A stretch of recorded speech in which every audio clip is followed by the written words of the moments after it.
Alô? Tem alguém aí? Será que vocês são como eu, que perdem o sono pensando no mercado cervejeiro? Por que as cervejarias seguem fazendo Reis e IPA tudo igual? Qual é o tamanho do mercado cervejeiro artesanal no Brasil? Quantas cervejarias ciganas tem no país?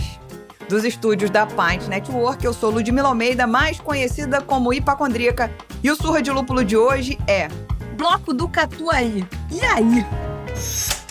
Todo o contexto de escassez que a gente passou a ter em relação ao café e a subida enorme de preço que a gente teve nas últimas 3 ou 4 safras do preço do café, fez com que se achatasse uma diferença de preço entre o café tradicional e o café de especialidade. Então, enquanto a pessoa gastava R$7 no pacote de café tradicional, R$9 no pacote de café tradicional e R$50 no de café especial, hoje ela gastaria quase R$30 no de café tradicional e R$55 no de café especial. Esse achatamento da diferença, essa diminuição da diferença de custo, fez também com que as pessoas, de alguma forma, questionassem e se permitissem gastar um pouquinho mais com outro café que vai ter mais qualidade. E aí, não é qualidade de forma... Qualidade do que a gente chama do ponto de vista técnico, né? É um café que ele vai estar mais selecionado.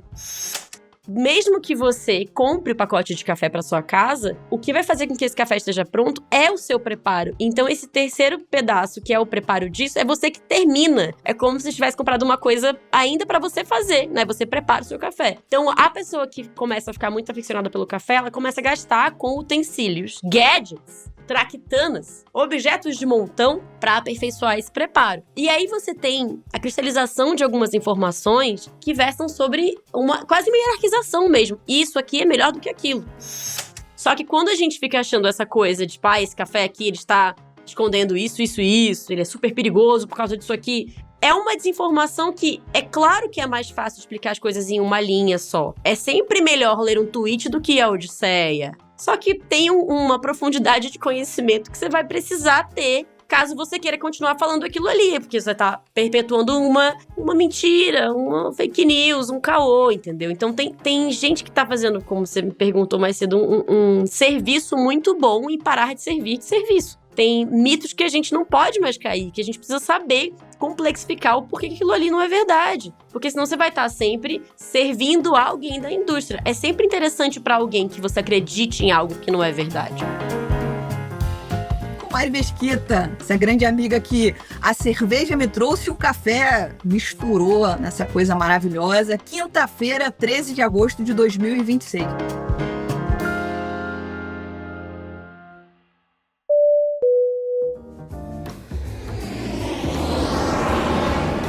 Se você tem uma viagem cervejeira pela Europa na sua lista de desejos, presta atenção. O Passaporte Cervejeiro terá 2 roteiros em 2027. O grupo que vai para a Alemanha e República Tcheca já está completamente esgotado e tem lista de espera para 2028. Mas ainda dá tempo de embarcar para a Bélgica durante o Belgian Beer Weekend em setembro de 2027. E a grande vantagem é que você não precisa quebrar cabeça montando essa viagem. Roteiro cervejeiro, hospedagem, transporte, visitas, reservas e experiências já estão 100% organizadas pelo passaporte. Você só precisa chegar e aproveitar. As vagas para a Bélgica são limitadas. Na descrição desse episódio no Spotify e no nosso blog você encontra o link para o grupo de WhatsApp com todas as informações. E também pode falar diretamente com elas pelo Instagram, @Passaporte Cervejeiro. Passaporte Cervejeiro, bora beber cerveja onde a história aconteceu?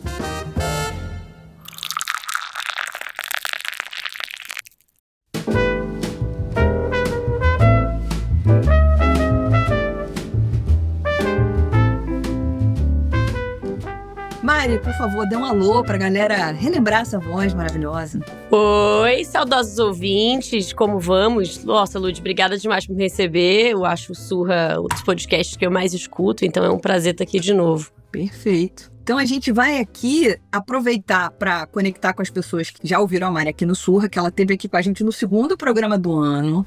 O bloco era um embrião, a gente nem podia contar muita coisa naquela época, bem no iniciozinho de janeiro, quando a gente trouxe o episódio aqui. Mas agora, 10 episódios depois da primeira temporada do Bloco do Catuai, que foi um sucesso retumbante, um grande aprendizado para todos nós aqui na Pint, para Mari, que também estava estreando, mas parece que nasceu para isso, Brasil. Parece que nasceu para essa coisa de podcast. Então, assim, Mari, vamos lá. Se apresenta novamente, né? Fala um pouco de você, para quem não conhece, cometeu esse pecado de não conhecer você ainda e o Bloco do Catuai, para a gente poder começar o nosso papo, que vai passar por vários pontos. Nossa, a famosa quem, né? No final, quando você fala assim, pecado de não lhe conhecer, parece que eu sou realmente uma pessoa de imensa notoriedade. Meu nome é Mari Mesquita, eu trabalho com café já tem algum tempo, falo não, nem tanto, nem tão pouco. Ouvi dizer que recentemente, agora que algumas pessoas se referem à presença como safras, eu me sinto super reconhecida, afinal de contas eu sempre falo, tô no café há 10 safras, aí pra completar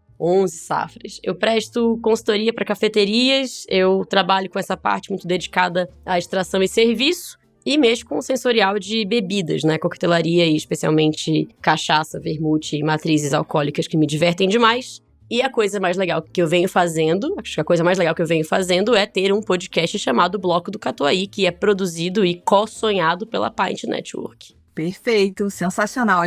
Nossa, eu adoro café, já gostava, consumo café desde pequena e tal, não sei o quê, mas mergulhar um pouco nesse mundo, ter participado, ouvindo as gravações, assim, foi muito enriquecedor. E é um mundo que eu quero olhar, mas com esse olhar que eu sigo olhando aqui, de uma curiosa, mas sem profissionalização. Eu quero tomar um cafezinho gostoso, mas não quero nenhuma maluquice, porque já tem tanta maluquice na minha vida que eu não preciso mais essa. Eu amei que você não considerou para o público que você faz café com coadores específicos e que você escolhe seu lote pelo sensorial. Então fica parecendo que você realmente toma qualquer café, o que eu acho que é mentira. Qualquer café eu não tomo, mas ao mesmo tempo, eu, por exemplo, me recusei a comprar um moedor manual. Me recusei a comprar uma balança de precisão. Então, daqui a 1 ano e meio a gente se fala de novo, tá? Porque eu duvido que você continue se recusando daqui a 1 ano e meio, mas tudo certo. Cara, tem 5 anos que eu tô nessa pegada, eu tô bem, tô tranquila, tá? Relaxa, essa amizade vai estragar tudo pra você. Ser mecenas do Surra de Lúpulo é fazer parte dessa nossa mesa de bar. Dependendo do plano que você escolhe, você pode participar de sorteio, receber desconto exclusivo, acessar conteúdo extra e ganhar um copo personalizado para brindar com a gente. Tem uma ecobag que tá rolando agora também. Conheça todos os benefícios e escolha o seu plano em apoia.se/Surra de Lúpulo.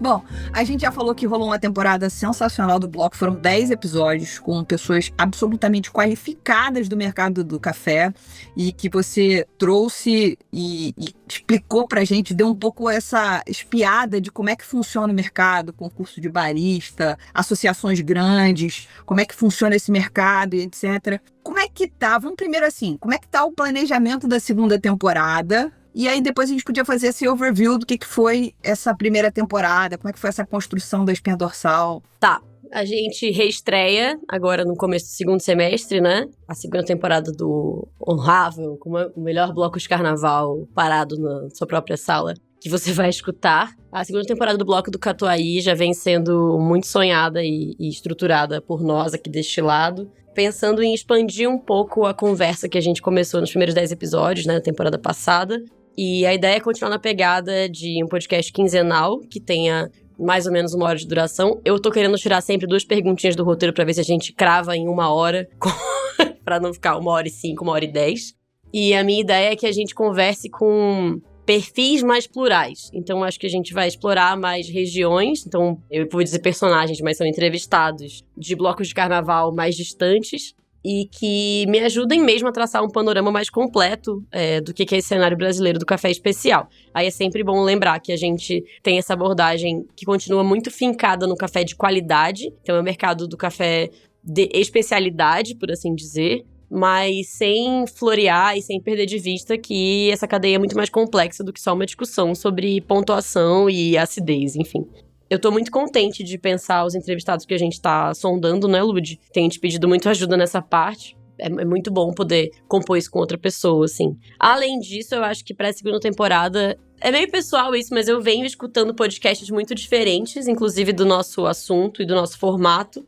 pra ver se eu perco alguns vícios que são recentes, mas que já me incomodam, amiga. E que eu venho querendo abrir mão pra que seja uma escuta mais fluida pro nosso interlocutor, para meu pezinho de catuai, que é nosso ouvinte. Perfeito. Eu acho que, ouvindo a temporada do bloco como um todo, eu acho que ela ajudou a gente a mapear esse lugar dessas pessoas, para a maioria dos consumidores de café especial, mesmo do café especial, mas que, como eu, não são enfronhados no tema. Eu nunca fui no evento de café, por exemplo. Mentira, eu fui no evento de café aqui no Rio, mas assim, era um evento de café, uma feirinha, com um monte de barraquinha, tal. Não era tipo ir numa feira de café.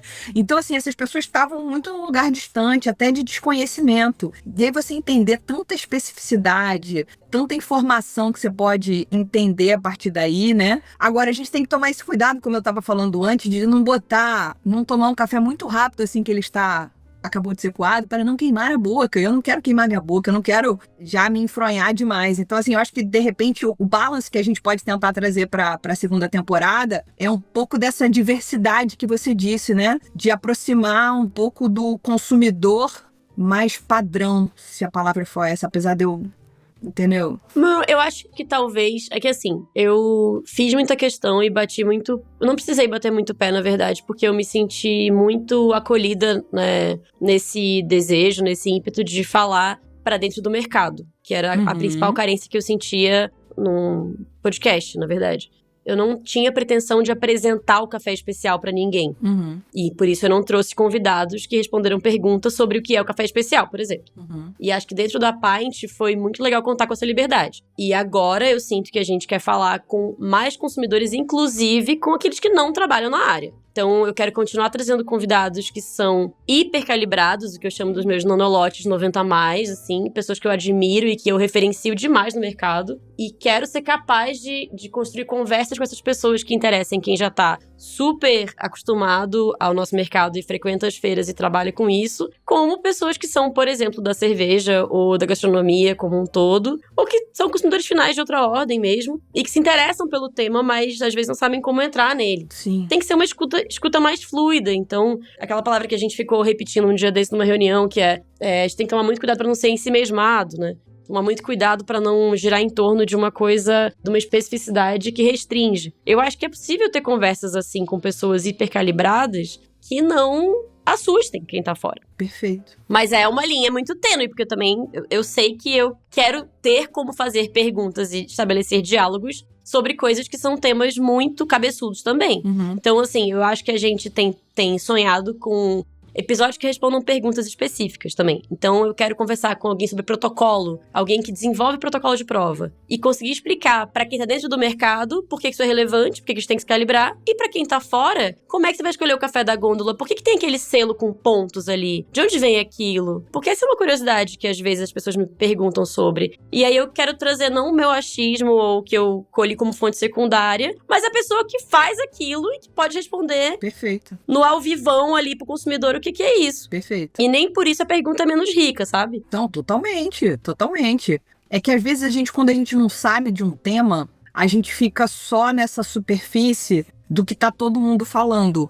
E aí, se você consegue pegar alguém que entende sobre todos esses caminhos e te dá a mãozinha, aí fala assim, peraí, vamos andar na piscina, ela vai ficar profunda, você, sabe, tipo, eu que tenho 1,60 m em qualquer piscina. Eu vou entrar, a água tá batendo em algum lugar. Mas se eu der 5 passos, eu já me aprofundei, mas tô com a cabeça pra fora, mas tô sentindo mais a água e tal, não sei o quê. Então eu acho que tem essa coisa do amar e ser o fio condutor de como é que as pessoas podem se empoderar um pouco mais em relação aos cafés que elas decidem provar. Nossa, eu sinto muito, porque eu sou um fio condutor muito esquisito. Jura? Por quê? Não, porque morar na minha cabeça é um negócio... Meu Deus. Eu gostaria de ser uma pessoa mais normal, um fio condutor mais linear, talvez. Eu recebi um retorno muito gostoso, assim, sobre o bloco um dia desse, num evento que eu tava essa semana. A gente tá no dia 13 de agosto, né? Então o evento tem, na verdade, quase 2 semanas. Que é um evento na Serra dos Morgados, que é o norte da Bahia. E lá estavam torrefadores de Salvador e de Recife, além de próximos ali, Petrolina, enfim. E o pessoal de Recife falou assim, a gente veio de carro escutando o Bloco do Catuai e é muito engraçado ver o pessoal da Versado, da torrefação, como sua cabeça funciona e ainda assim a gente consegue entender. Eu pensei, realmente, o grau de atenção que você precisa ter pra dirigir numa estrada que não é uma linha reta e ainda assim escutar um bloco de carnaval, parabéns. Realmente, só um DNA recifense pra eu dar conta. Mas achei especial entender que eu não tô me moldando pra ser uma coisa que eu não sou. Eu não sou uma figura no mercado que tenta mimetizar um outro comportamento que não esse, que eu infelizmente nasci assim. E conduzir um podcast é uma coisa muito esquisita pra mim, porque eu geralmente gosto de escutá-los, né? Então, pensar que eu sou fio condutor pra apresentar isso pra alguém me deixa numa responsabilidade esquisita. E eu, ao mesmo tempo, não, beleza, eu topo e vai ser maneiro. Mas já de antemão não repara a bagunça, sabe? Sabe assim? Pois é, eu sei, eu entendo o que você tá falando, mas ao mesmo tempo a gente é muito dura com a gente mesma, né, Mariana? Porque pensa comigo aqui, você vai, toda hora eu vejo você com o microfone da Madonna, fazendo coisas, falando para pessoas, ou seja, professoralmente ou palestrantemente, mostrando como faz, o que é, ou explicando e dizendo sensorial, tal. Isso não é fio condutor? Entendi. Obrigada. Chique. Enfim. Que amizade bonita. A terapia tá aí pra isso, Brasil. A gente tem que resgatar as amigas lá do fundo do poço da síndrome da impostora, né? Não, Gatinho, isso nem é o fundo do poço, não. Eu lido bem, eu não gostaria de ser outra coisa. Eu escuto o bloco antes da gente publicar pra entender a edição e tudo. E eu fico rindo, assim, tipo, caraca, Mariana, por que tu mandou essa? Mas eu nem falo corta, Rubens, boa parte das vezes. Talvez até devesse. Mas eu acho curioso, espero que seja uma escuta prazerosa. Eu acho que a gente tem tido resultados legais e tudo. É que eu quero conseguir fazer isso de um jeito que eu fale, caraca, é isso, moleque, agora vamos que vamos. E acho que 10 episódios ainda é pouco numa curva de aprendizado, né, Lud? Afinal de contas, você tá aí... E essa é a sua gravação número o quê do Surra de Lúpulo? 322. E se você contar com o plantão ainda, deve ser a... 400 e lá vai fumegada. Não, gente, olha Pronto, só. entendeu? Isso é muito... Mas ao mesmo tempo, toda hora tem programa que você fala, caramba, super fluiu. Tem programa que você fala, isso tinha tudo pra dar certo e não deu tanto. Sim. E aí, tem vezes, já teve programa, aconteceu mais, assim, há um tempo atrás, na época que eu gravava com o Leandro, a gente falava, terminava a gravação, falava, gente, essa convidada, carisma nulo. Aí passa pela mão do Rubens, dá um brilho. Você fala, uau!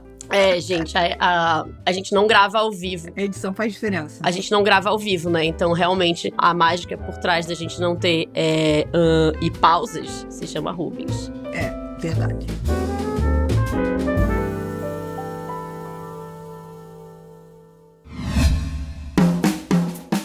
Nós estamos falando da Stannis aqui há mais de 18 meses, vocês sabiam? Eles são os nossos parceiros mais antigos e é bom demais falar de um projeto que a gente acredita tanto.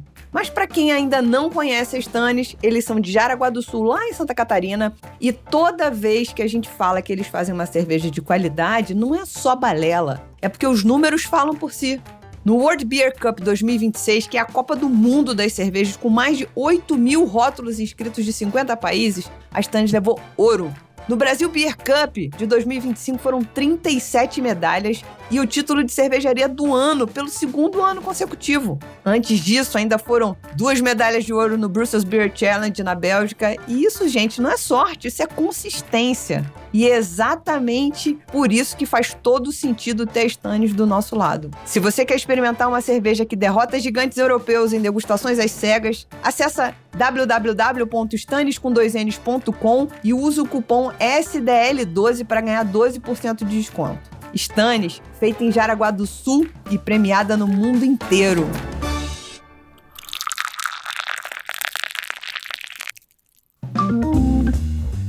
Bom, pra gente ir começando a caminhar para um assunto que eu acho que é muito importante e eu acho que é legal a gente dizer isso aqui, o Bloco Catuai, a gente já falei várias vezes, nasceu mais ou menos a partir de uma provocação do mecenas, o Flávio, que falou, por que você não cria um grupo de café lá na comunidade dos mecenas? E aí criamos um Surra de Café. Nisso eu já tinha conhecido a Mari e isso ficou no fundo da minha cabeça. Eu falei, gente, será que tem um podcast de café nascendo e eu não tô vendo? E, enfim, criamos um grupo de café e quem quisesse que era da comunidade dos mecenas podia entrar no grupo de café e a gente começou a conversar e a gente descobre que essa troca, existe esse público que é cervejeiro e que gosta muito de café, que também quer medir, tem gente que quer torrar café em casa, coisa maluca, meu Deus.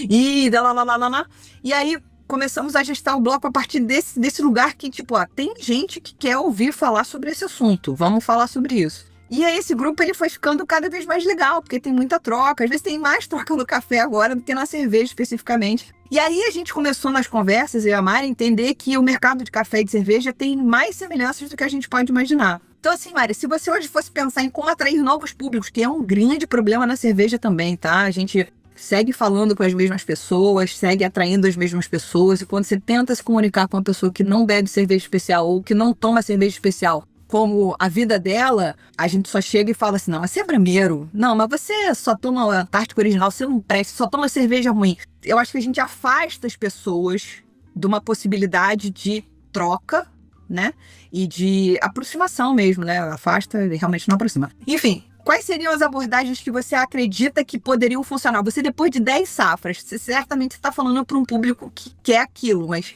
se hoje você fosse tentar conversar com uma pessoa que só toma um cafezão tradicional, padrão, normal, qual seria a tua abordagem? Tipo, olha, eu acho que assim, a gente falou um pouco sobre isso na palestra lá no stand da Pint, na Brasil Brau, que foi bem legal, né? Uma comparação dos públicos e foi uma percepção que me veio muito por causa do grupo dos apoiadores do Surra, que fala só sobre café, e eles são o que a gente chama de coffee lovers ou coffee geeks, que são, né, pessoas que têm uma vontade muito grande de fazer com que essa coisa que poderia ser muito banal e frugal do dia deles, que é só coar um café, na verdade agora ganha novos apetrechos e gadgets e muitas tractanas para medir inclusive o total de sólidos dissolvidos na bebida. São pessoas que têm muita dedicação e tempo para isso. E eu gosto de pensar neles como uma fração, um sintoma de uma fração importantíssima do mercado, que são pessoas que têm esse tempo de dedicação. E aí, num espectro diametralmente oposto disso, a gente tem pessoas que passam pelo café cotidianamente, pela relação afetiva, pelo gostinho daquele café ser do mesmo jeito todas as vezes, então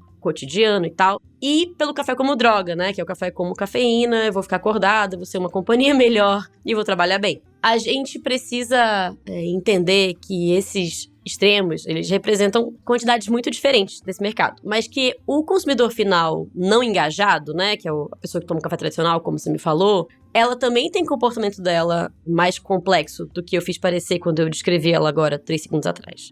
Isso é perceptível porque a própria indústria que faz muita pesquisa sobre já tem se comportado diferente. Então, o café especial, o café de qualidade, ou essa história da gente saber de onde o café vem e entender que de onde ele vem vai mudar o gosto que ele tem, fez com que as embalagens mudassem e as informações disponíveis no rótulo mudassem do café do supermercado.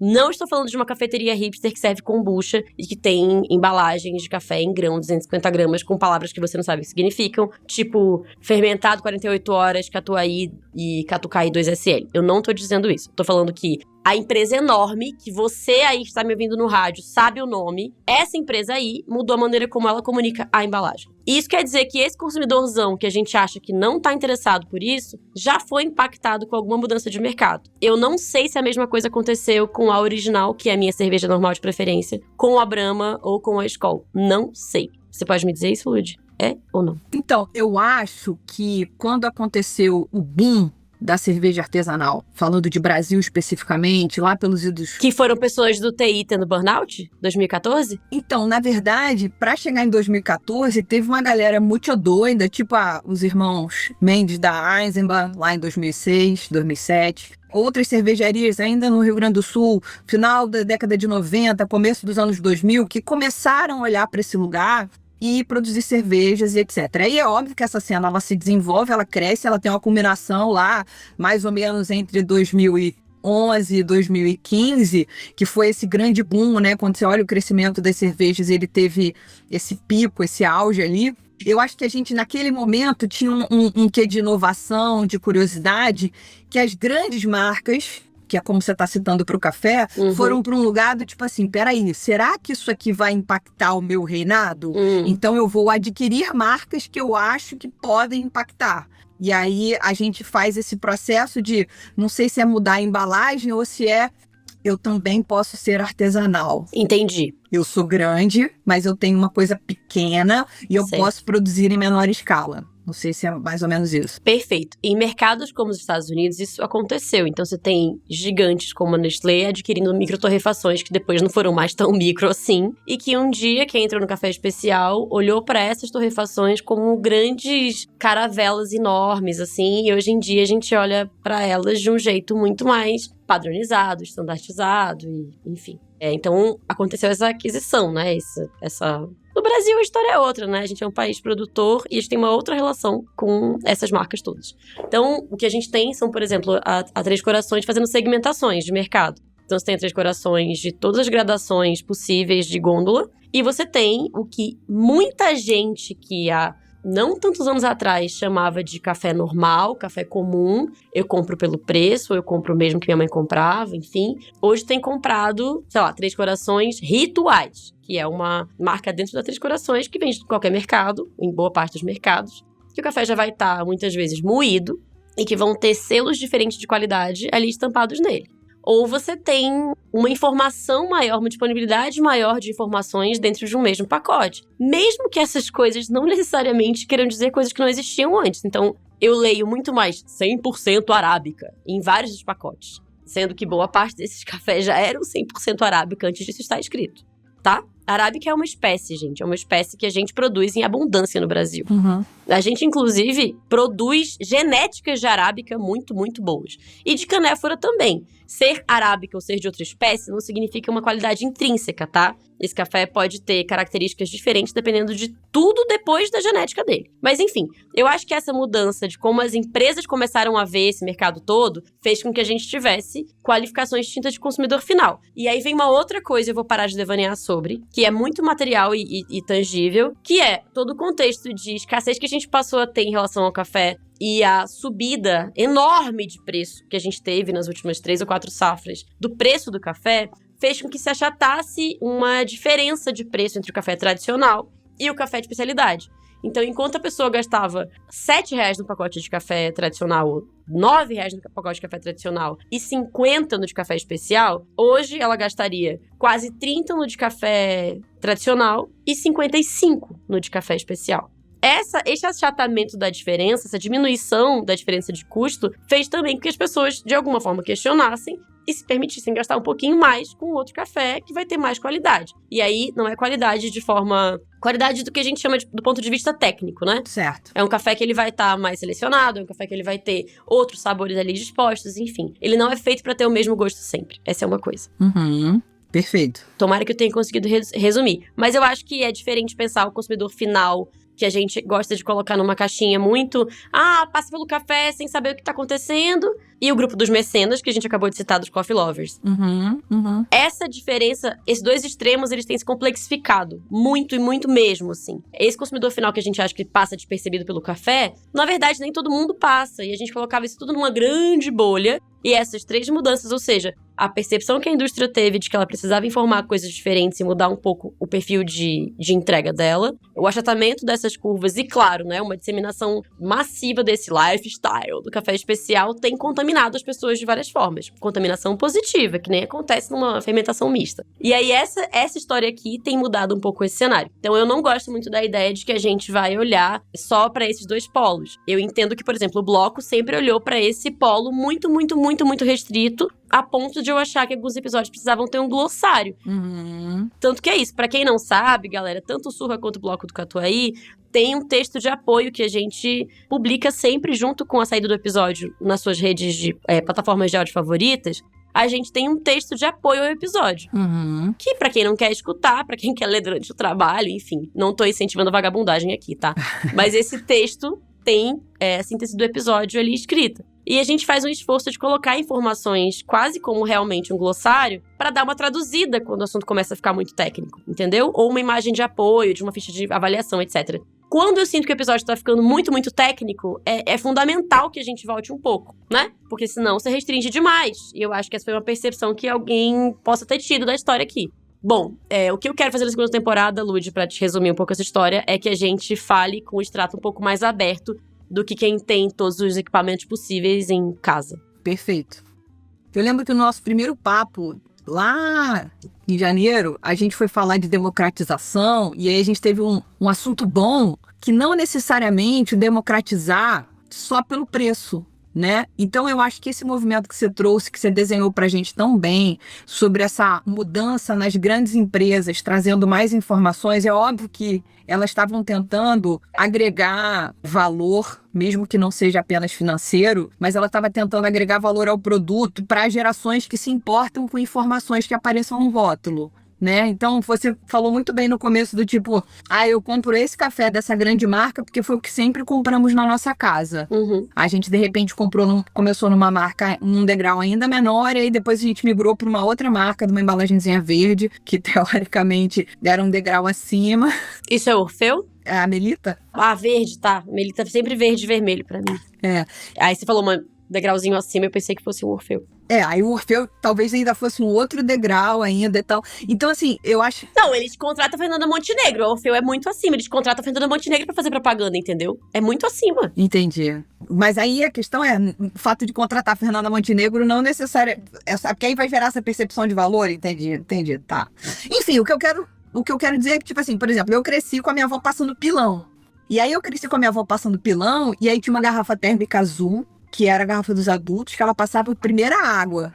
A segunda água no mesmo pó você imagina a quantidade de pó que tinha nessa primeira garrafa. A segunda água no mesmo pó ia pra um bule de ágata. Pode ser. Aquele bule que esquenta e queima a boca. Sim, sei. Ia pra esse bule de ágata verde bandeira, que era a segunda água, o café das crianças adoçado na raiz. Afinal, pras crianças. Exatamente. Então, assim, depois que você passa por essa fase toda, aí você migra de café, aí as embalagens, como você disse, começam a trazer mais informação, seja de todo tipo de coisa, do falar 100% arábica, que teoricamente, para quem entende alguma coisa, não significa nada, porque sempre foi, mas aí traz uma camada de informação que não existia ali, a pessoa se empodera desse assunto, mesmo que seja pouco poder, entendeu? Claro. Uma vez eu fui vender um café que era isso, tipo, um catuai vermelho. A pessoa, qual que é o café? Eu falei, um catuai vermelho e tal. Desculpa, eu só bebo arábica. E eu fiquei, tá bom, irmão. Porque o catuai vermelho é um arábica, é uma variedade. É como se eu tivesse assim, arábica é como se fosse cachorro, e aí eu tô vendendo um pincher, entendeu? Que é um cachorro.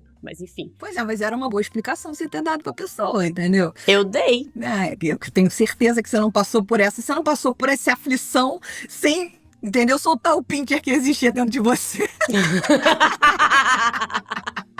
Mas, enfim, então eu acho que as grandes empresas, elas vão pensando nesse novo consumidor que começa a tomar as decisões por si e ele começa a falar, não, mas peraí, por que aqui não tem não sei o quê? Por que aqui não tá dizendo o que eu espero desse café? Por que aqui... E eu acho que todos os mercados passam por isso, né? E a gente sempre vai incorrer na situação de quem tem mais chance de alcançar, não os extremos desse grupo, mas esse centro do grupo é quem tem condição de falar com mais pessoas, né? Por conta Total. de propaganda, de marketing, etc. E aí a gente faz aqui o nosso trabalho no Surra no Bloco, que é de trazer informação a conta-gotas para quem quiser se empoderar cada vez mais, né? Então acho que é mais ou menos por aí. Total. Sabe uma coisa que eu fiquei pensando quando você tava falando da cerveja também? Que é, mesmo que eu saiba que você, por exemplo, que é uma baita consumidora de cervejas especiais artesanais e cervejas em geral, tem sua coleção de copos e taças específicas para cada estilo, o gasto massivo que se faz em cerveja é no produto cerveja, correto? Uhum.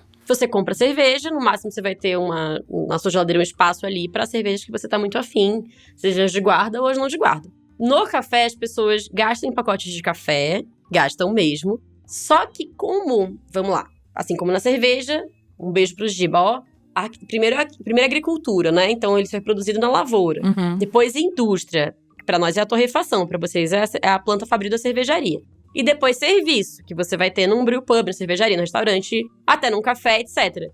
Mesmo que você compre o pacote de café para sua casa, o que vai fazer com que esse café esteja pronto é o seu preparo. Então, esse terceiro pedaço, que é o preparo disso, é você que termina. É como se você tivesse comprado uma coisa ainda para você fazer, né? Você prepara o seu café. Então, a pessoa que começa a ficar muito aficionada pelo café, ela começa a gastar com utensílios, gadgets, traquitanas, objetos de montão, para aperfeiçoar esse preparo. E aí você tem a cristalização de algumas informações que versam sobre quase uma hierarquização mesmo. Isso aqui é melhor do que aquilo. Então, quando uma amiga minha veio pra São Paulo, ela me pediu uma V60 emprestado. Na verdade, ela falou assim, preciso de um coador emprestado, de alguma natureza. Fiquei pensando, você tem um coador pra me emprestar? E aí eu pensei, ela vai querer uma V60. E aí eu inferi que eu deveria emprestar este coador, que é de um formato diferente do que vende no mercado, no Pão de Açúcar, no Carrefour, etc. Porque a gente flagra que isso é o que vai trazer muita qualidade. Ah, se eu não tiver a lente correta pra extrair aquele café, ele não vai ficar bom. Então eu não posso fazer ele no Melita, eu vou ter que fazer numa V60, numa Calita, num origami. Que são métodos de preparo que eu, por exemplo, super tenho em casa. Eu adoro ficar brincando e entendendo qual a diferente roupagem daquilo ali vai fazer com que eu tenha uma melhor extração. Mas isso diz respeito à qualidade do preparo, não necessariamente à qualidade daquele serviço. Então é diferente da cerveja. Não é que eu vou escolher uma taça. Se eu te entregar a sua cerveja favorita num copo americano, num copo de requeijão, Ludmilla, ou uma cerveja que não é sua favorita, uma cerveja Baratex, aqueles packs que você fica falando que você vai trocar um pack de não sei o que lá por 3 cervejas artesanais no seu Instagram. Se eu te desse um daquele ali na sua taça mais pica das galáxias do mundo, eu sei a escolha que você faria. É a sua cerveja favorita num copo qualquer. Dentro da galera que começa a ficar mais frita dentro do café especial, virou normal, assim, você gastar uma grana com utensílios. E a gente continua focando nisso, de alguma forma, ao invés da gente pensar na qualidade intrínseca ao pacote de café, entendeu? Só que se a gente ignora essa conversa sobre qualidade do preparo, eu também perco uma chance de conexão tremenda com aquela pessoa que está muito motivada a fazer mais parte daquilo. Então eu fico numa sinuca de bico triste. E aí, infelizmente, transformei nossa gravação numa grande sessão de terapia e descarrego pra mim. Eu sinto muito. Não tem problema. Eu acho, inclusive, que podia ser um conteúdo muito legal a gente fazer um dia ao vivo, um videozinho.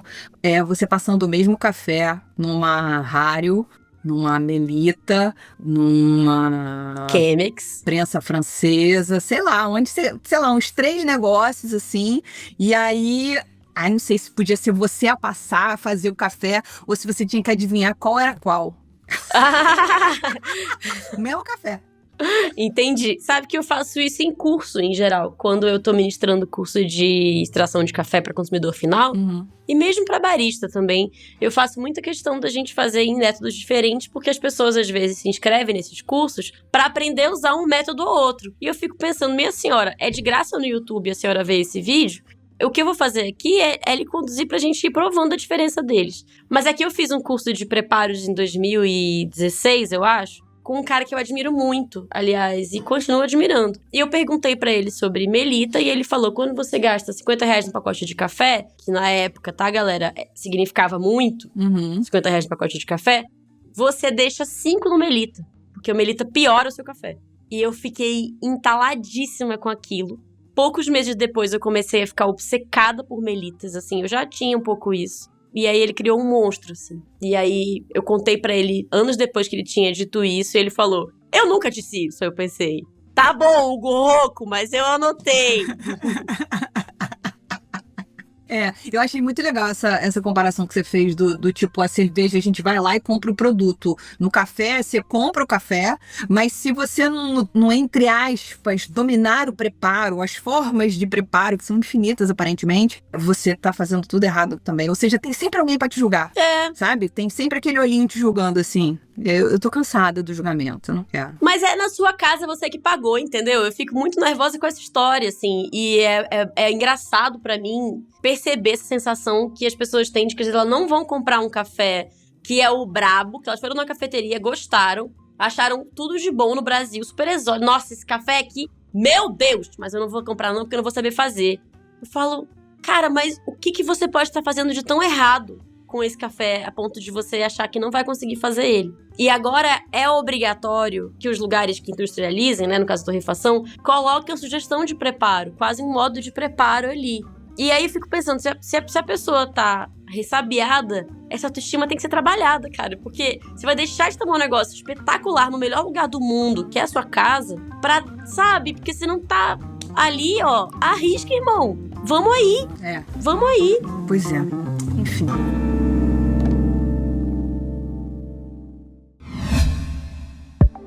A Pint Network vai muito além dos podcasts. A gente conecta marcas ao mercado de bebidas por meio de conteúdo, dados e estratégia. Criamos projeto de mídia e podcasts para marcas, desenvolvemos pesquisas, focus group, trabalhamos com inteligência, análise de dados e ajudamos empresas a transformar informação em produto, campanha e decisão.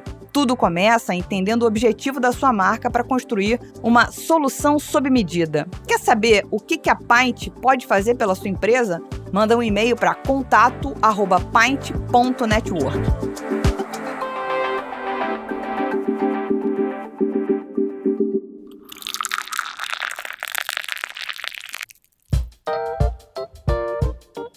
Bom, a gente, para ir dando o nosso próximo passo aqui, a gente falou brevemente, existem várias tretas técnicas, com 2 aspas, ou mitos ou preconcepções que a gente tem dificuldade de derrubar na cerveja, que isso está tão incutido, isso foi tão repetido e segue sendo repetido, e você sempre pega gente nova. Quando você joga esse mito, essa rede do mito, vem uma peixarada nova, entendeu? De gente que acredita nisso na cerveja. Então, sei lá, na cerveja, puro malte tem mais qualidade, a lei da pureza alemã, Nossa, esse nome é medonho pra quem não é da cerveja, gente.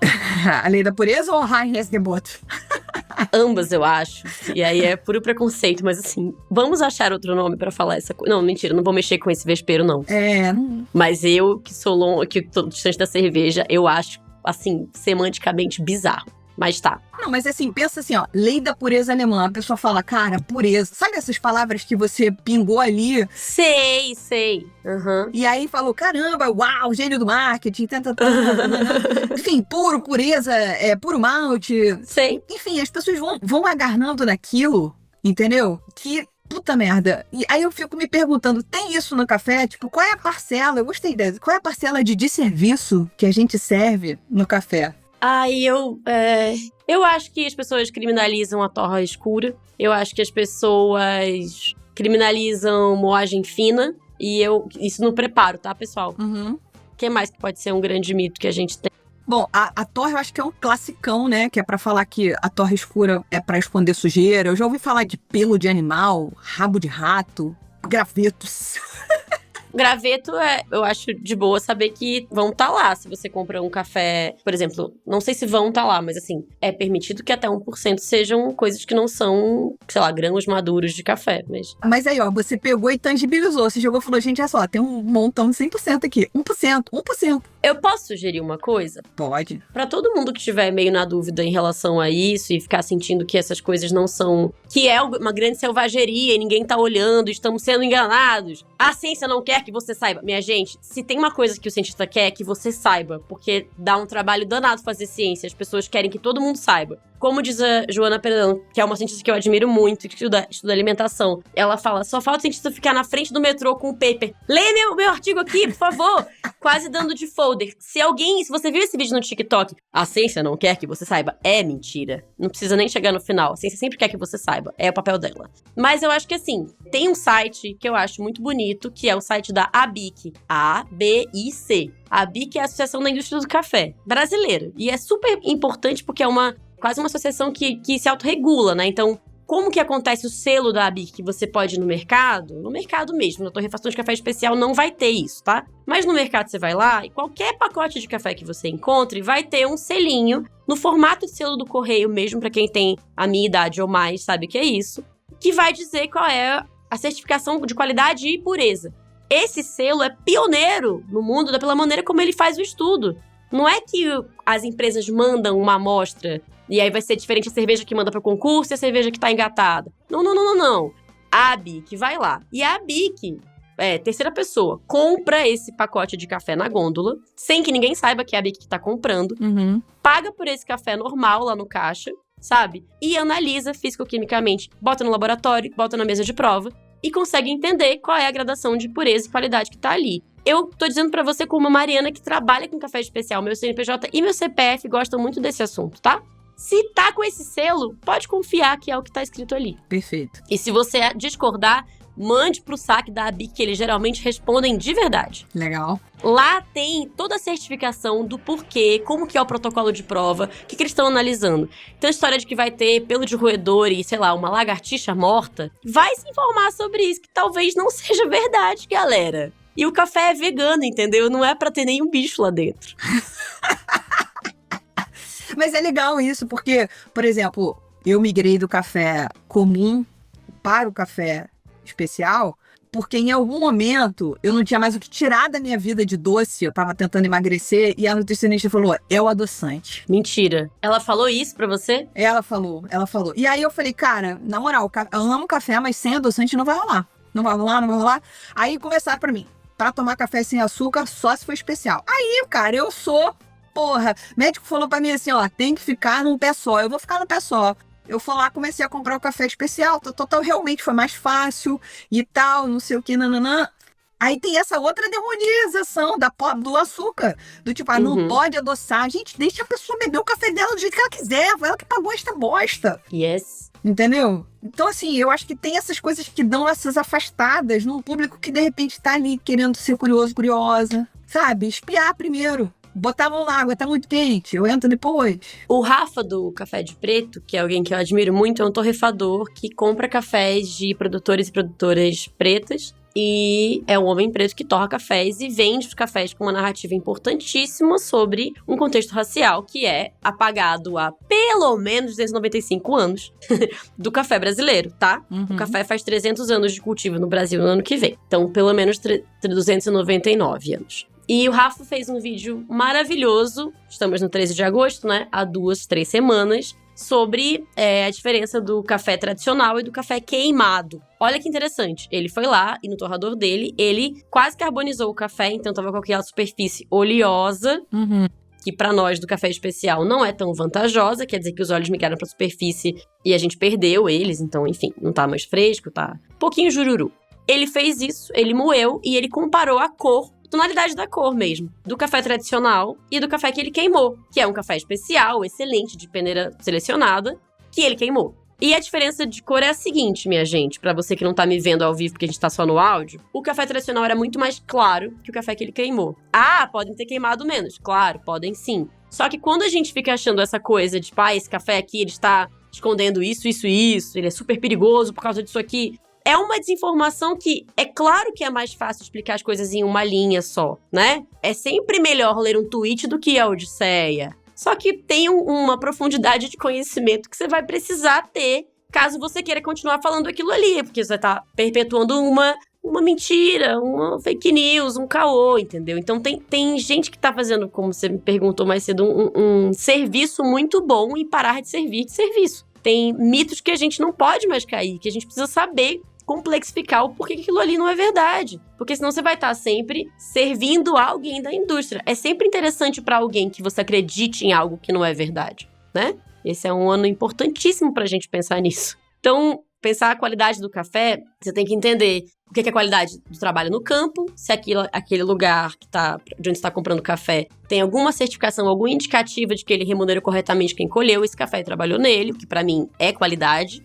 Você tem que entender se aquela torra, seja escura, média ou clara, tá dentro do que você espera consumir daquele café ali. E dentro do preparo tem pouca coisa que você possa fazer pra estragar ele, sendo muito sincera. Um mito que eu queria tirar aqui agora rapidão, se eu puder, é: não tem problema se você ferver a água, tá, galera? Não vai acabar. Esse café, ele foi torrado, ele foi, submetido a uma temperatura muito mais alta que a sua água quente, fervida. Então, pode ficar tranquilo. Se você ferver e essa água voltar pra uma temperatura um pouquinho mais baixa depois, ninguém vai morrer por causa disso. Ah, mas meu café não ficou bom. Tudo bem. Amanhã, quando você acordar de novo, aí você tenta mais uma vez. Beleza? Boa. Excelente, Brasil. Já pode limar o termômetro. Acabou com essa porra. Não, eu uso. Meus cafés são sempre feitos entre 92 e 94 graus. Tudo bem. Mas eu, Mariana, que tenho tempo pra isso, né? Fiz essa escolha. Você tem tempo, você valoriza isso, porque é isso também. Gente, existe uma coisa chamada, que são muitos degraus de privilégio. Claro. Que a gente tá falando aqui, né? O degrau do privilégio do tipo assim, eu tenho 10 15 minutos pra passar meu café. Entre encher a minha chaleira de bico de não sei o quê, passar água quente no filtro, moer o café. Pelo amor, gente, vamos com calma, pesa menos. É uma questão de tempo, uma questão de grana também, né? Porque é isso. O equipamento que eu acho que as pessoas que são muito aficionadas pela qualidade do café vão comprar em algum momento, vão adquirir, é o moedor, que é você comprar o café em grão e moer ele na sua casa. Esse é um investimento que pode ter custado R$120 ou R$36.000, em que vão fazer diferença na sua vida, independente do quanto você quiser gastar entre já comprar o café moído e moer ele na sua casa. Gente, independente da qualidade do seu moedor, claro que vai fazer diferença, que vai ficar mais fresco, ele vai durar mais do seu lado. Então, vai ficar tudo bem, assim. É uma questão de privilégio, sempre é. Uma questão de privilégio você ter o tempo, a disponibilidade, a energia e o dinheiro pra olhar pra isso com um pouco mais de dedicação. E é uma condição de privilégio você ter acesso a esse tipo de informação. Sempre bom lembrar. Esse papo, pra mim, é democratização da qualidade do café. Não vai ficar mais barato o café. Não vai acontecer. Eu não acho que vá. Espero estar errada, mas não acho que vá. A gente precisa se perguntar se tá sendo justo o quanto a gente paga. Mas não vai ficar mais barato. O que eu consigo pensar como democratização, que era o nosso papo de sempre, é o que você precisa saber sobre isso. Qual a informação que consegue chegar pra você. Sim. Eu acho só uma coisa que é importante o café é moído na hora, tal, eu tenho moedor, moo aqui, tal. Mas assim, não é condicionante. As pessoas às vezes não têm nem o sensorial para chegar e falar assim, caramba, que diferença. O café é moído agora e o café que eu comprei moído já porque eu não tenho moedor. Tô falando do consumidor normal. Uhum. Eu não tô falando do consumidor, da pessoa, do profissional ou do consumidor treinado, do coffee lover. Posso estar louca. Não, você não tá louca. Eu acho só que vale a gente fazer esse teste. Porque o meu grande fascínio, sádica que sou, é ficar conversando com essa pessoa que jura que não faz a menor diferença. Qualquer pessoa. Não é uma pessoa que fala isso pra me agradar. Qualquer pessoa. Cara, se você pega o café que já tá moído e o café que foi moído na hora, tem diferença, Lud. E é uma questão de percepção química. Não é assim, esse aqui está mais ácido, esse aqui tem notas de frutas do campo. Cara, não. Um vai estar muito mais aromático e vai estar com sabores muito mais disponíveis, e o outro vai estar menos. Não tô dizendo que a pessoa não vai gostar do que tá moído. Eu falo assim, jogue no lixo que ultraje você ter me servido um café que já estava moído. A pessoa às vezes não sabe me dizer o que tá diferente, mas ela sempre sabe reconhecer uma diferença. Te juro, cara, isso é uma parada. A diferença, pra mim, ela é tão gritante quanto você servir coisas de temperaturas distintas, entendeu? Entendi. A diferença de você servir uma coisa que tá em temperaturas diferentes deixa aqueles sabores mais perceptíveis. E isso pouco tem a ver, na minha opinião, com uma questão de atenção plena. É uma sensibilidade mesmo que a pessoa tá mais disposta. E isso é meio químico, na verdade, né? Você processa mais uma coisa que tá mais aflorada. É um sabor, é um aroma que tá mais... Eu entendi seu ponto, tá? Mas aqui esse... Eu adoraria fazer essa experiência com você. Porque... Tá, mas você que tem treinamento de sommelier não pode ser essa pessoa. A gente vai ter que perguntar pro seu irmão, por exemplo, meu irmão de 18 anos, a gente tem que perguntar pra pessoas que não são a gente. Porque se você tem treinamento sensorial em alguma matriz, seja cachaça, vinho, café, charuto, água, se você tem algum, você já foi submetida a esse condicionamento de provar as coisas com atenção plena. Eu tô pensando em qualquer pessoa que não teve. Mas você fica tranquila que eu sou, assim, fantástico mundo de Bob. Vamos fazer um negócio... Tá bom, tipo, tá bom. Eu acho que é educativo, entendeu? Esse aqui foi, enfim, lá, as cegas, sei lá que cates. Tá, a gente pode fazer isso num ao vivo, eu posso ir pro Rio, a gente vai lá no seu estúdio, a gente grava esses 2 vídeos, e aí, se eu tiver errada, vai ser uma grande humilhação pública, um grande coliseu. Eu vou achar tranquilo também, mas eu acho que vai achar a diferença. Tá, beleza. Agora, vamos lá, vamos falar sobre pacote de milhas, brincadeira. Porque é isso, né, cara? Eu nunca vi a pessoa que viaja pra cacete. E olha que eu viajo, Brasil. Olha que eu viajo. Toda vez que eu vejo, tu tá num lugar diferente. Então, seja fazendo um evento, indo a uma plantação, participando de alguma coisa, dando curso, etc. Então, assim, o que você consegue trazer dessas novidades que você andou olhando por aí nas suas andanças no Brasil?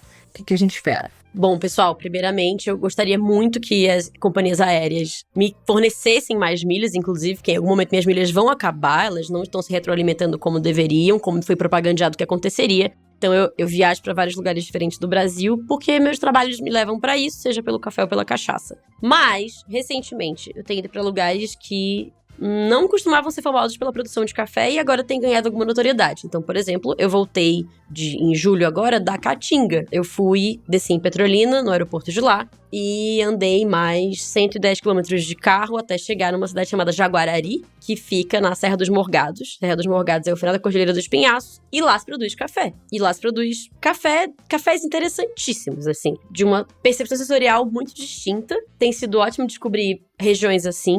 Eu tô querendo muito ir pra outros lugares do Nordeste que produzem café. No começo desse ano, eu fui pra Manaus visitar minha família, né? Eu sou manauara. E eu descobri com amigos meus que trabalham com café lá, que estão implementando plantações de café em Presidente Figueiredo, que é um município do Amazonas, e os cafés são super gostosos também. Lá eles são de uma outra espécie, né? Que é a canéfora, ou pra quem conhece como robusta ou conilon, são variedades de canéfora. Tem sido muito legal ver isso também.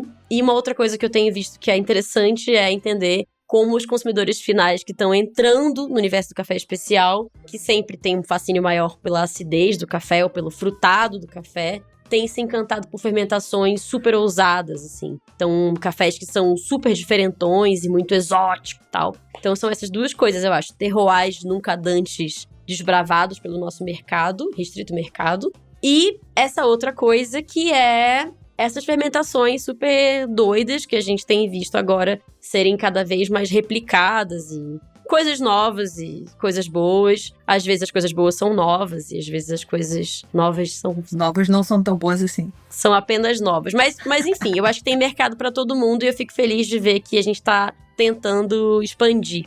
Outra coisa que eu percebo também, mas isso talvez seja mais andando pelos eventos de café e vendo o que tá lá fora, é que a gente tem achado formas mais práticas de preparo de café, sejam coisas para viagem, seja instantâneo. Ótimas torrefações fazendo cápsulas, isso é novo também. As irrefreáveis cápsulas em toda a sua praticidade. E coisas muito loucas, tipo café a frio instantâneo numa coisa que parece uma canetinha de... Eu te mandei um negócio desse, não mandei? Como chama? De Monjaro. Eu vi esse Monjaro de café, menina. Eu tava no evento e eles fazem... Aplicam café direto no copo, de longe. É muito esquisito, mas é uma novidade. Eu achei novo, inovador. Legal, interessante. Eu fiquei curiosa com isso, porque eu gosto de... Pode ser que eu não goste do sabor, mas eu acho interessante essa maluquice, sabe? Uhum. E essas maluquices me encontram, via de regra. É mesmo? Tá? Isso é seu algoritmo. Então, o algoritmo da minha vida vai ser louca, eu vou mandar pra ela. Mas, enfim, eu acho muito, muito legal a gente ficar percebendo essas inovações. O problema, pra mim, desse daí, tem nada a ver com o assunto café especificamente, mas tem a ver com essa maluquice de produtividade, de velocidade, que agora você faz seu café em 6 segundos. Cara, eu não quero fazer meu café em 6 segundos. Pra acabar rápido a feitura do meu café, pra tomar meu café rápido, pra eu rápido fazer outra coisa. Eu não quero. É. Mas, enfim, é só uma observação que é mais psicanalítica do que cafezística, entendeu? Mas tudo não é mesmo? Tudo é sintoma. Tudo é sintoma. Mas eu acho o seguinte, ao mesmo tempo que você começou esse programa falando que você não vai se render a um moedor, a uma balança de precisão e tal, você não vai dedicar mais recursos a esse preparo de café, você também consegue não pensar que quanto mais rápido e mais prático, melhor seria, né? Tem um grau de conexão quase ritualístico ao preparo do seu café. Eu acho que essa, na verdade, é a fronteira entre preocupar-se muito com café e não. Então, só pra retomar o início, se eu fosse você, eu parava de me considerar uma pessoa que não tem essa relação super intrínseca com o preparo do café. Não, eu tenho. Eu levo café em viagem. Eu sei. Então, assim, eu tenho, mas eu tô tentando segurar onde eu tô. Tá bom. Entendi. Bom, agora, pra gente amarrar esse programa, que foi maravilhoso, uma delícia conversar com você, eu queria que a gente trouxesse juntas aqui uma novidade que quando eu fui conversar com o Henrique e Maurício, falar assim, olha só, eu e Mari estamos pensando em... E aí, tipo, vem aquelas caras do tipo assim, vocês são malucas, porra? Sim! Porra! Enfim, a gente conversando e o Surra tinha acabado de entregar a pesquisa desse ano, que foi sensacional, 8.000 e varetada resposta, tal, lá. E a Mari olhou pra mim com aquela cara, com aquele olho do gatinho do Shrek, do tipo, será se não era legal a gente pensar em alguma coisa pro café? Então, gente, a gente tá aqui gestando uma pesquisa de consumo pro café, pezinho de leve, pegando levezinho, com calma. Ninguém tá falando que vai coletar sei lá, 8.000 respostas. Não é isso a ideia ainda. Mas a ideia é, de fato, sim, botar esse pezinho e começar a conhecer o consumidor e a consumidora de café no Brasil. E aí a gente vai ter que se debruçar em temas como na cerveja, que é... A gente vai esbarrar com muita gente que bebe apenas o café tradicional, e tudo bem, a gente também quer entender um pouco sobre a cabeça dessa pessoinha. Claro. E etc. Até pra gente começar a traçar esse caminho de como é que a gente se comunica com essas pessoas. Não, gente, e as posições do sujeito, elas são, não são imóveis, né? Eu acho que a gente seria muito limitado se a gente não fosse capaz de mudar comportamentos, né? Ia ser muito difícil mesmo viver uma vida como adultos interessantes, interessados nas coisas. Então, eu acho que a ideia de fazer... Eu sou formada em ciência política, eu sou obcecada por dados. Dados de jogos de tabuleiro e dados, planilhas de dados, entrevistas e dados. Eu amo dados. Se a gente entende o que motiva uma compra, como se dá o preparo e que tipo de informação é relevante sobre, ou seja, como essa pessoa consome informação sobre isso que interessa a ela, eu acho que fica mais fácil eu entender com quem a gente tá conversando. E com quem a gente quer conversar também. É tipo um Tinder? Não. Mas eu acho que vai orientar bem perguntas sobre a gente criar melhor uma comunidade que fale sobre isso, sem correr nesses mitos ou desavenças, ou que a gente exclua menos, enfim, a paz mundial, criança esperança, etc. Exatamente. Então vocês que estão nos ouvindo aqui agora, apertem os cintos, porque não sumiram as pilotas. Na verdade, as pilotas pegaram o manche desse avião. E a gente vai buscar, correr atrás dessas informações para conhecer mais o consumidor de café e, mais uma vez, de maneira inovadora, tentando fazer uma pesquisa independente, sem vieses, apenas com os nossos vieses mesmo. Deixando bem claro que eu tenho vieses, e saber disso é a minha neutralidade, tá? Partir do viés como um pressuposto é deixar tudo muito claro, até chegar na neutralidade possível. Exato. Não, eu sou uma pessoa... Não, tem os nossos vieses, mas enfim, a gente vai tentar aqui trazer a informação nua e crua. E aí, só um pequeno parênteses do tipo assim, a Mari chega e fala assim, não, porque eu adoro dados de tabuleiro, dados, planilha, dados, não sei o que, gente, por que que o universo não me apresenta pessoas normais? Aí fica me apresentando pessoas iguais a mim, do tipo assim, eu adoro o número, a cracuda do número, né? Eu queria mandar um beijo pra você que não tá me ouvindo, mas poderia. Um beijo, Max Weber, você muito me inspira. Gente, foi maravilhoso bater esse super papo com a Mari. Fiquem ligados que logo menos vão sair mais informações sobre a segunda temporada do Bloco do Catuai. Logo menos no seu rádio, no seu tocador de áudio favorito. Então, minha amiga Mari, muito obrigada por ter estado aqui, ter feito esses devaneios tão maravilhosos, essas elucubrações. E já tô doida pra ouvir a segunda temporada do Bloco. Chique demais, a gente espera vocês no Bloco do Catuai, um podcast sobre café e sobre quem faz esse café tão especial assim. Um podcast coproduzido pela Pint Network. Beijo demais. Se você ouviu a gente até aqui, lembre-se de participar conosco nas nossas redes sociais, no @surradilúpulo. Tem alguma sugestão de pauta, convidados e convidadas, manda um e-mail para contato@surradilúpulo.com.br. É isso, meus amigos, até semana que vem.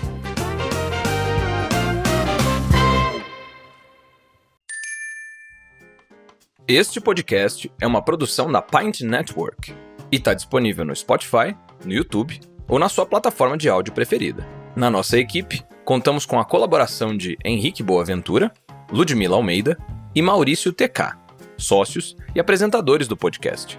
Também fazem parte do time Gabriel Gurian, na apresentação, Rubens Reis, na edição, Larissa Diniz, nas redes sociais e Gabriela Lando, na redação do blog.